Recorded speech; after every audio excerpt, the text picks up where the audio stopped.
Hello friends, आज का जो हमारा टॉपिक रहेगा alternate series absolute convergent conditional convergent कैसे निकालेंगे वो हम सब बात करेंगे यहाँ पर। ठीक है, सबसे पहले तो क्या है अल्टरनेट सीरीज क्या होती है बच्चे। जैसे एक सीरीज है विद टर्म्स अल्टरनेट पॉजिटिव है नेगेटिव है, कभी पॉजिटिव कभी नेगेटिव, फिर पॉजिटिव फिर नेगेटिव, इस तरीके से आएगी जिसको अल्टरनेट सीरीज बोल देते हैं। a1 minus a2 plus a3 minus a4 up to so on. an 0 से बड़ा होगा फॉर ईच n, है ना, हर एक n के लिए is an alternate series. In briefly हम इसको लिख सकते हैं समीशन n इक्वल टू 1 से इन्फिनिटी माइनस 1 की पावर n माइनस 1 an। अब हमारी बात आती है नेक्स्ट एब्सोल्युटली कन्वर्जेंट सीरीज कौन सी होती है। एक सीरीज होगी समीशन n इक्वल टू 1 से infinity an is said to be absolutely convergent. कब बोलोगे? If the series mod n equal to 1 से इन्फिनिटी कन्वर्जेंट हो जाए तो, यानी कि कोई सीरीज जो अल्टरनेट है पहले उसका मोड करोगे, पॉजिटिव बनाओगे, अगर वो कन्वर्जेंट बन जाती है तो आप उसको एब्सोल्युटली कन्वर्जेंट बोल दोगे। कंडीशनली कन्वर्जेंट सीरीज किसको बोलोगे बच्चे? If summation n equal to 1 से इन्फिनिटी an कन्वर्ज करे लेकिन मोड लगाने पर वो डाइवर्स कर जाए तो ऐसी सीरीज को हम कंडीशनली कन्वर्जेंट सीरीज बोल देते हैं, या फिर सेमी कन्वर्जेंट बोल देते हैं, या फिर नॉन एब्सोल्युटली कन्वर्जेंट बोल देते हैं। लेबनीज टेस्ट क्या है अल्टरनेट सीरीज के लिए? इस टेस्ट के थ्रू हम अल्टरनेट सीरीज को चेक कर पाएंगे।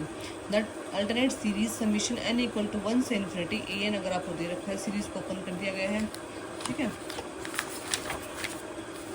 For n greater than 0 for all n converge करेगा। फर्स्ट कंडीशन क्या होगी लेबनीज टेस्ट के अंदर कि जो an है वो greater than equal to an plus 1 होगा फॉर ऑल n के लिए।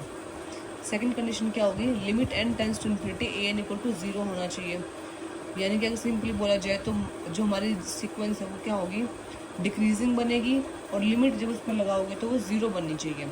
अगर ऐसे दोनों कंडीशन सेटिस्फाई हो जाती हैं तो वो क्या बन जाती है? हमारे लेबनीज टेस्ट सेटिस्फाई हो जाता है। एवरी एब्सोल्यूट कन्वर्जेंट जो सीरीज होती है वो क्या होती है? कन्वर्जेंट होती है, लेकिन कन्वर्स ट्रू नहीं है। अगर कोई सीरीज कन्वर्जेंट है तो वो ज़रूरी नहीं है वो एब्सोल्युटली कन्वर्जेंट भी होगी। नेक्स्ट देखो एग्जांपल लेते हैं। समीशन n इक्वल टू 1 से इन्फिनिटी माइनस 1 की power n minus 1 upon n। इसको मैंने ओपन कर दिया 1 minus 1/2 plus 1/3 minus 1/4 up to so on.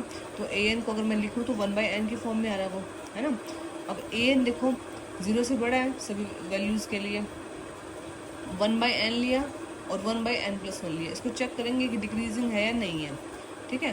तो मैं इसको माइनस करके देख लूँगी, an माइनस an प्लस 1 दोनों माइनस करके देखूँगी। अगर 0 से बड़ा आ गया तो क्या बन जाएगा? डिक्रीजिंग सीक्वेंस, क्योंकि छोटे वाली टर्म बड़े वाले टर्म से बड़ी आ रही है, नेगेटिव नहीं है ना, 0 से बड़ा आ गया तो वो क्या है? डिक्रीजिंग सीक्वेंस बन रही है। तो an greater than an plus 1 आ गया।